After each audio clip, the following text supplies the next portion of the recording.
Hello, xin chào mọi người. Mình là phóng viên Mochi, hiện tại đang tường thuật trực tiếp về sự kiện livestream đầu tiên debut của Vú Mì. Cô ấy đã sủi một cách bất ngờ mà cô ấy không biết gì cả. Mà cô ấy không sủi một lần, cô ấy sủi tận 2 lần.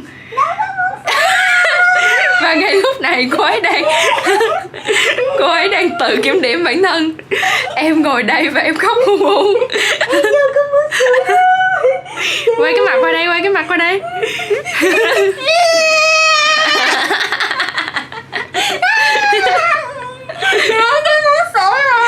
Dập đầu tạ lỗi đê. Dập đầu tạ lỗi đê. Hẹn mọi người một cái stream sau của Vú Mì nó bình ị gì. Bình ổn. Bình ổn hơn. Dập đầu xin lỗi đi.